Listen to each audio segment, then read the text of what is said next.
Now, can we please not put anyone else through a food processor here? Oh dear, it's the Bones Forest. Watch out for Sans. So Pan comes again with words of wisdom and advice for our hero. Gabriel is angry now. Carmilla's betrayal has made him question his own faith.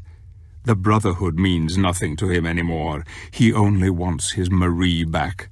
He now has 2 pieces of the mask, and only one more to find to make it complete. He must travel now to the land of the dead, and he must face the final Lord, Death himself. There are still many leagues to travel, and I cannot risk being seen, for I doubt even one of his Brotherhood could help him now. He must go where none may follow, into the abyss.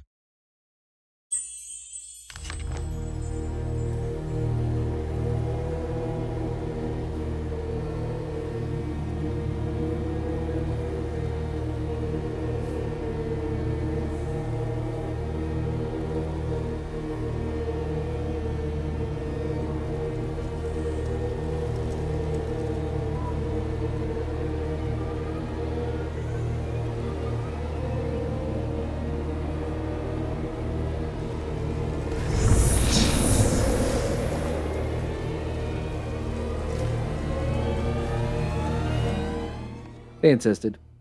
So this is the Seraph Shoulders. They used to give you the ability to fly, but Carmilla was apparently too corrupt and drained all of the wings' powers. So they just let you double jump instead. Ah, ooh. Convenient. Yep, there you could double jump. It's pretty cool.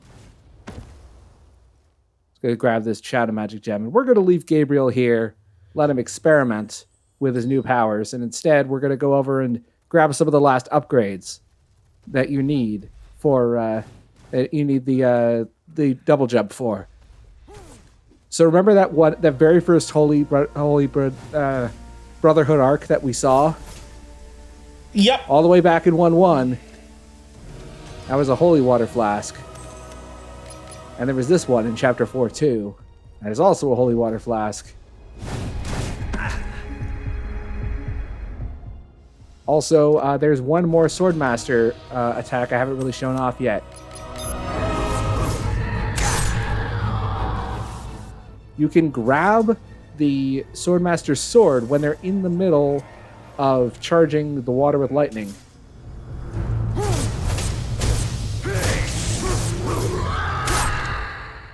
Thought that was pretty cool. Here's that infamous Brotherhood arc from 5-1. And get up there with the double jump. Nice. I'm guessing more holy water. Yep.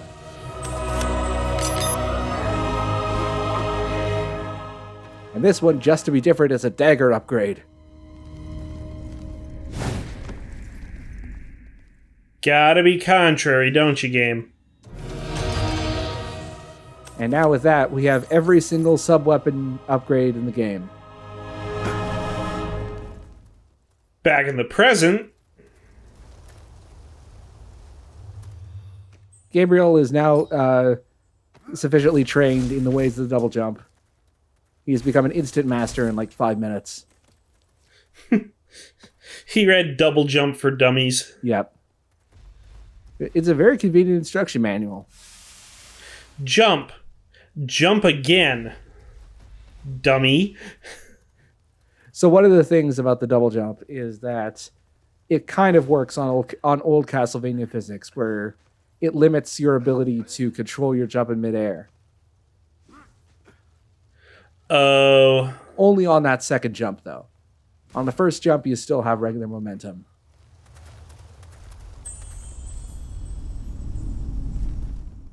Yeah, not going to be able to make it there. Ruh-roh. So the problem I have with the double jump in terms of combos is that it's kind of limiting.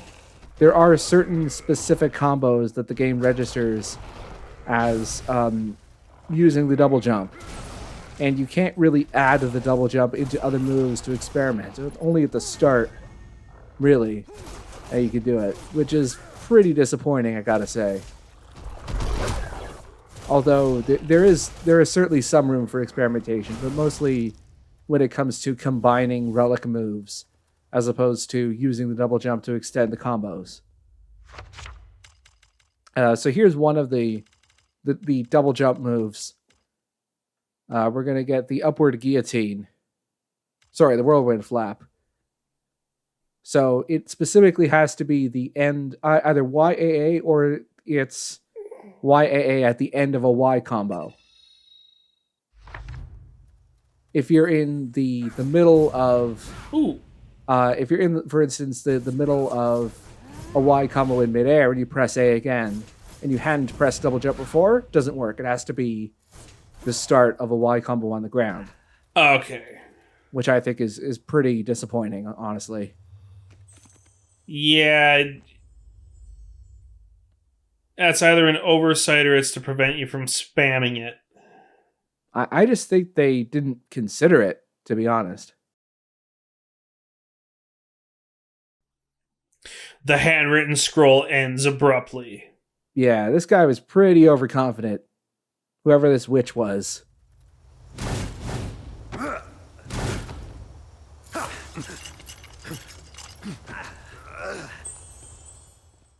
Okay, let's make the jump properly this time. There we go. Oh, you gotta sprint start it. Yep. For some reason, I thought there was an upgrade down here. Don't know why, but I did.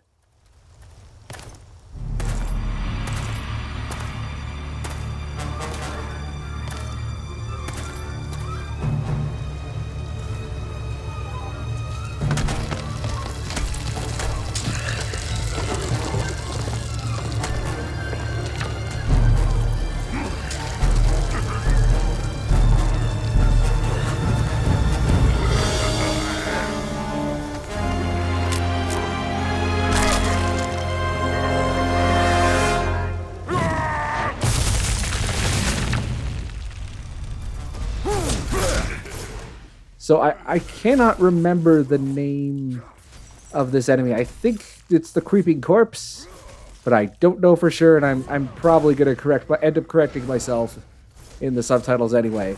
But this particular enemy is... I don't like them. And not because they're bad to fight or anything, but because you have to finish them off with this QTE. There is no other way. They are literally invincible in that stunned state until you rip their body out from the ground. There is some... Yeah, there is some creativity. For instance, when it comes to destroying the head first versus the body, but other than that, they're just not that fun to fight.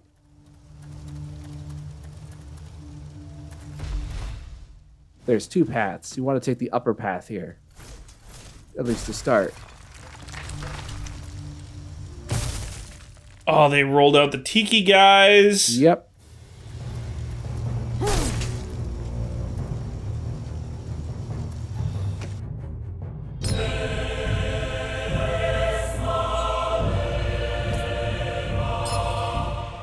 See, even the floating zombie head knows to respect the power-up music. I'm just gonna wait over here. Yeah, you know, just yeah. We'll give it 5. Let the orchestra do its thing.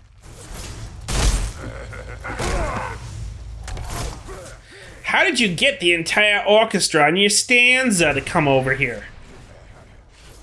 It's a high-paying gig. They'll do anything for the money. Yeah, I really don't like this enemy. It's just I can see why. It's just boring to fight. There are, I guess, objectively worse enemies if you're talking about frustration, but it's just not fun. This is why you don't have this. Okay, this is the equivalent of like the complaints that people had about like the super move in PlayStation All Stars, where you had to finish off every every enemy with a particular like fancy animation with no variance. I think I kind of remember that.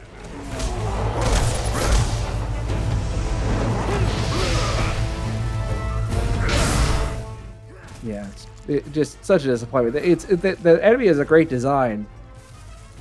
Really, it's really cool looking. It's just not fun to fight.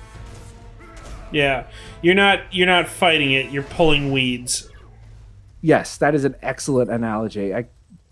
It is just it's a weed whacking mini game. When you come down to it.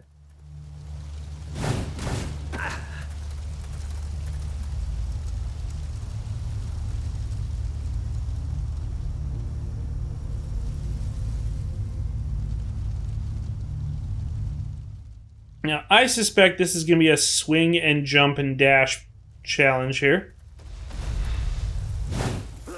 You called it.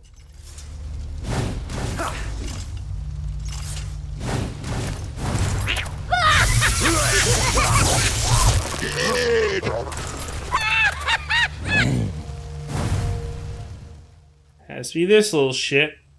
Yep. You're gonna learn to love the Chupacabra in Lords of Shadow 2, I promise. He's a great character. I hope so. I know it may seem impossible now, but the Chupacabra is actually like fun and genuinely funny in the second game. Or I should say the third. Well, now we're gonna have to fight a cave troll without any items or relics. Okay, well, we have our sub-weapons, but we don't have, like, the double jump or anything. Also, I think his AI glitched out here. Like, it just stares at you blankly. He was just he was just entranced by the spinning combat cross.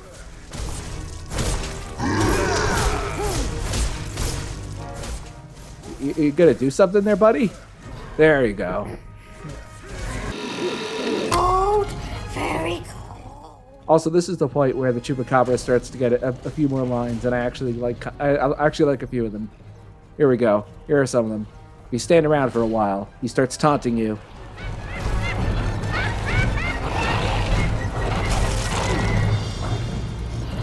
Glasses you need. I already have glasses. Shut up, Chupacabra. Channeling Yoda, you are.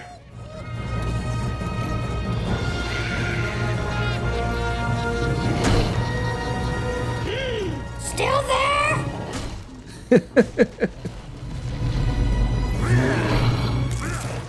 I hope Hideo Kojima had fun in the Japanese dub. I still can't believe they got Kojima to do the Chupacabra voice. This seems like something he would enjoy.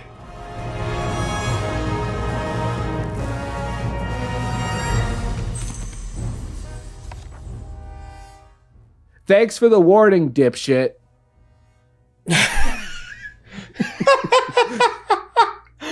Too little, too late. Okay. Unless you run into more than one. Okay, to be fair, you can pick that up earlier, but I decided to wait because I thought it was funnier.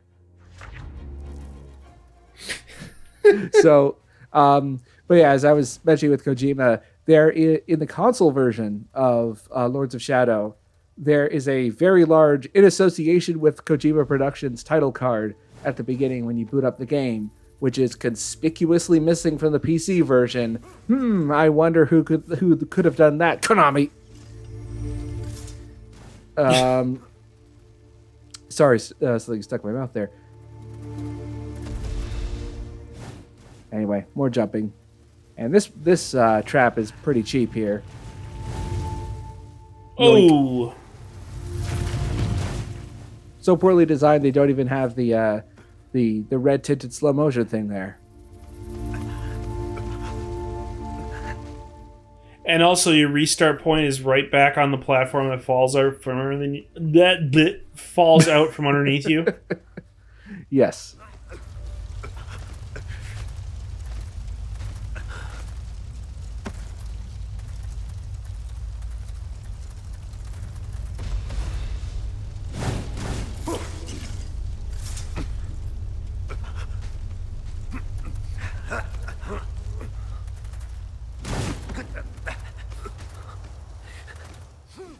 I actually really like the detail on this particular level. Like, say what you will about some of the level design, but there is not a single area in this game that feels cheap or under designed.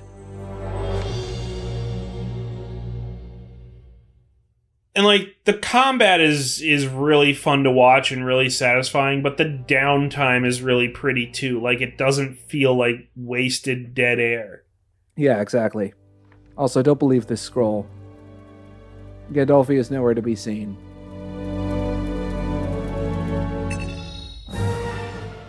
Mission complete, hooray! Woo!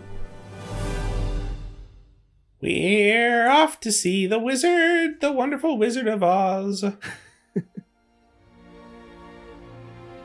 The stench of death is strong. A witch holds power here, but I sense Gabriel is more than a match for her. The bones of his fellow warriors litter the place, but he seems oblivious to them. Stoic and determined to move forward, he doggedly fights on. He has not slept for days, he rests only briefly. I sometimes hear him talking to her, telling her he loves her, that they will be together again. In the dark, he weeps for her, or perhaps it is for his own lost soul.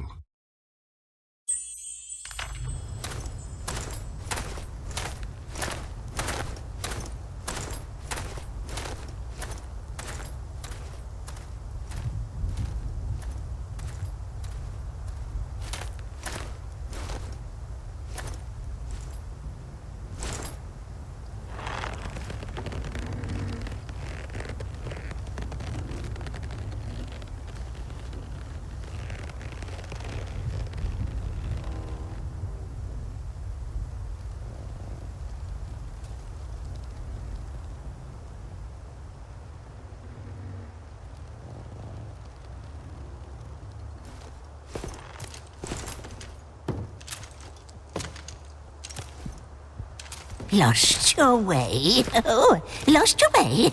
Master told Baba you would come. Who is your master? The king, of course. The king of the angels. Lost your way, then? Baba can help. Baba knows the path. Where is it? Where must I go? Only in the music box can blue rose grow. Baba wants to be young and pretty again. Bring Baba blue rose. Baba will show you the way to the land of the dead. Baba shrink you small enough to enter the box. Inside you must pass the test and bring Baba Rose back. Baba will be young again. Oh, yes. Box locked. Scarecrows took keys. Oh, bad scarecrows. Keys of 3. Bring me 3, and you will see. Baba glad to set you free. Find keys and bring to Baba. Baba not lie to you. 3 keys. Go no further without the keys. I will get them for you, but you must promise to help me. Yes, yes, promise I will. Keys first. Go, go!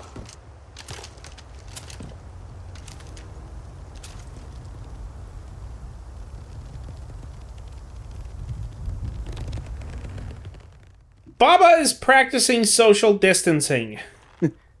Nobody wants to get into her skin elevator any other time, but you can't be too careful. That is Baba Yaga, a new character for a couple chapters.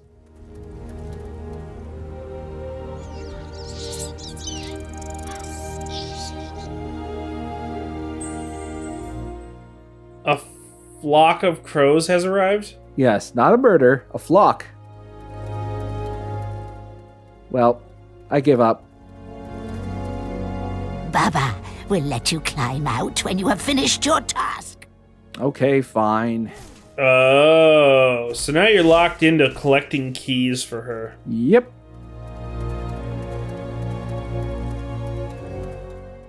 Yeah, we have to go around this large map and collect 3 keys from the scarecrows.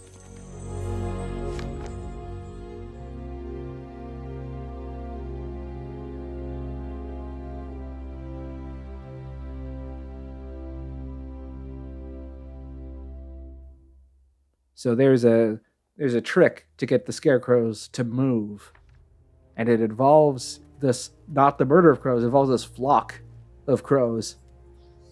I'm going to insist on using the game's stupid terminology. So you just grab the posts there and shake the analog stick back and forth. Also, the mandragoras are back. And they will constantly respawn. They make this level a real pain. Dealing with them is not fun. Actually, it's more of a real annoyance than anything. Anyway, that's a scarecrow.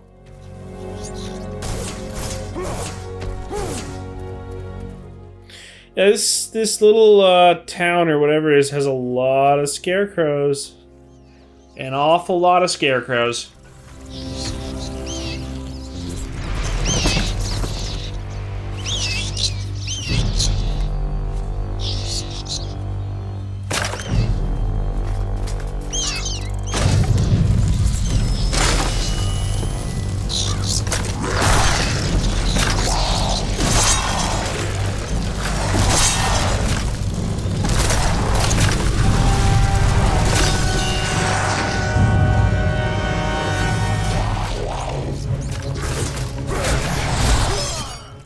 That's some Silent Hill shit right there. Yep, this is the Scarecrow boss fight. There are 3 of them, and every time you fight a Scarecrow, he gains more and more attacks.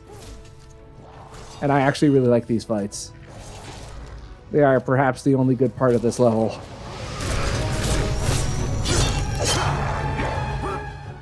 Ooh.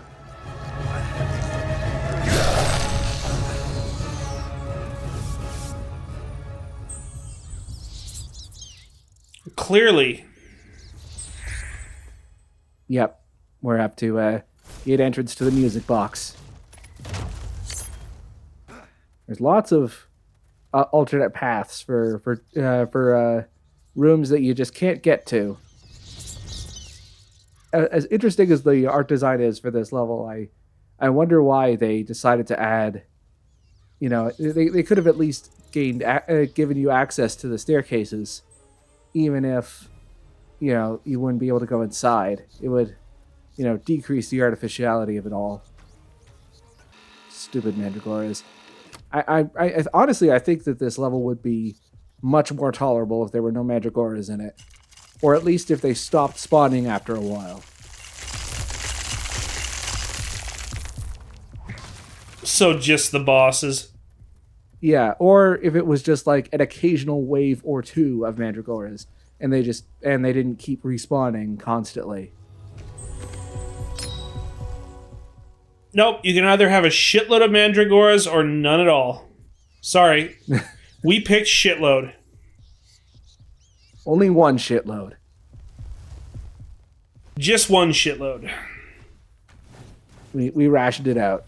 You only get one shitload. One shitload per AAA game. All right, so here's I like the puzzles. A lot of the bad puzzles in this game, I at least like them in concept, even if they can be pretty frustrating. And the crow puzzle is definitely one of those instances.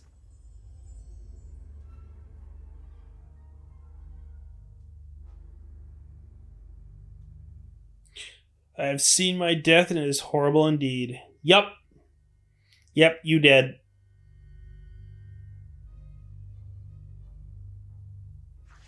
It's amazing he was able to see it, given that there was an arrow in his eye.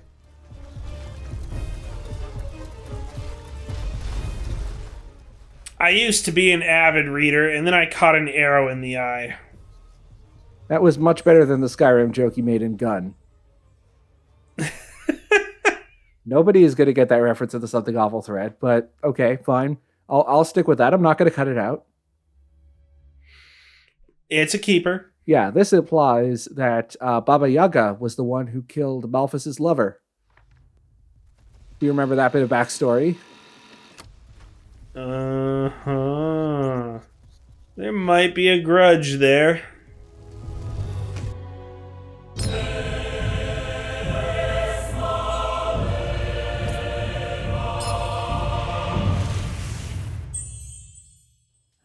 Baba knows a good choir when she hears one. Somebody got a life gem out there!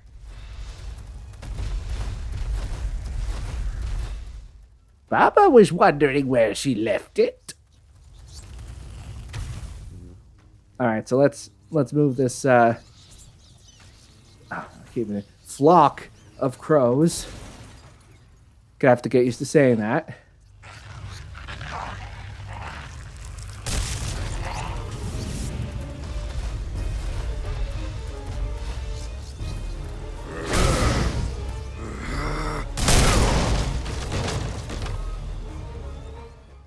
Barrels are the mortal enemy of the Brotherhood. But there's already a bunch of crows over there. They don't like to share. Crows are also practicing social distancing.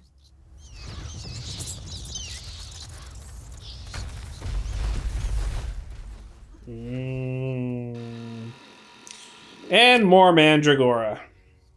Yeah, I'm being very very liberal with the fast forward in this episode. So in this arrangement, because the crows don't want to share this post, that will force them to go over to the post on the left.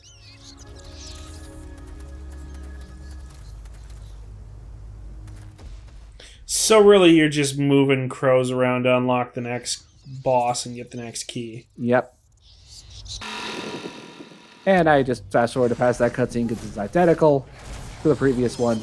So in the second fight, there are some new attacks that the Scarecrow gets.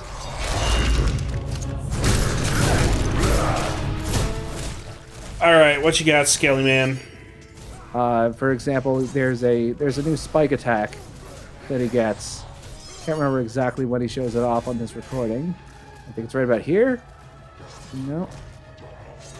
Oh yeah, I could also do this. Ooh! Ah, here it is. Yeah, if you stand too far back for too long, also he could just turn into Sonic the Hedgehog. That's not parryable.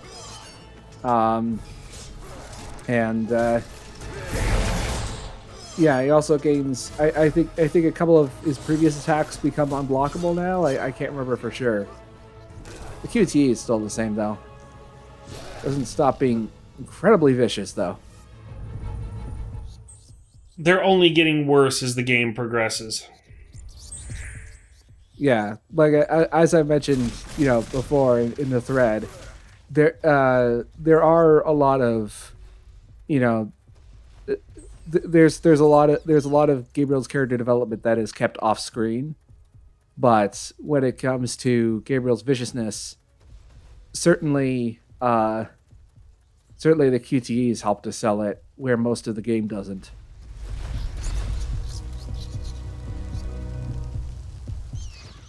So there is a third flock of crows somewhere out there. We need to go find it.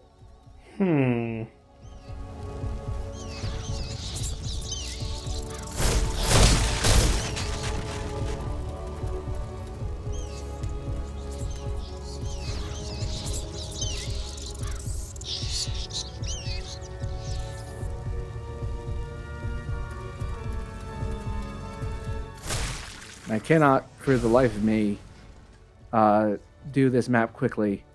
I basically just stumbled into this map by accident. Or this part of the map by accident.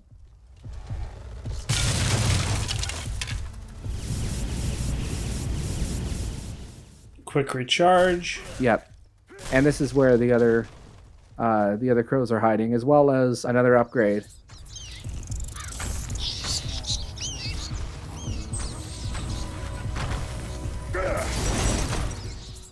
Yeah, holy water works really well against mandragoras if you're willing to part with one.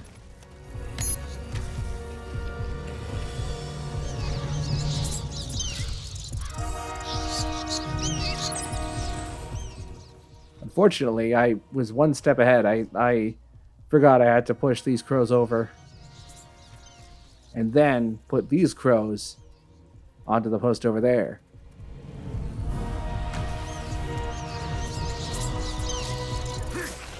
Get over here. Squish. Huh!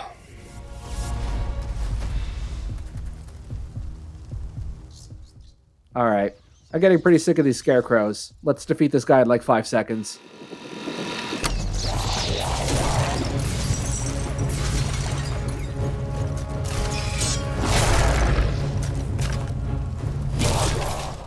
Look at that health bar go. Oh my god! Yep, fight's over.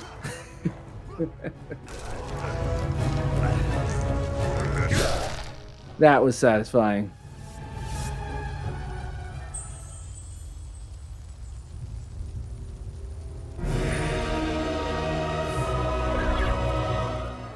So all that's left is to do a double check to make sure I didn't miss any upgrades. Which is a good thing, because I missed the upgrade that I pointed out earlier on in the barn. Whoops!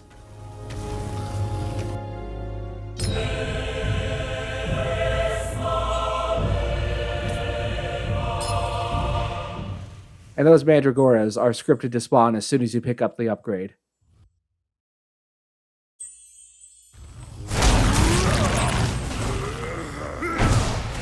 And one more upgrade that spawns right at the back. Can't believe I missed that one. That's the end of the level.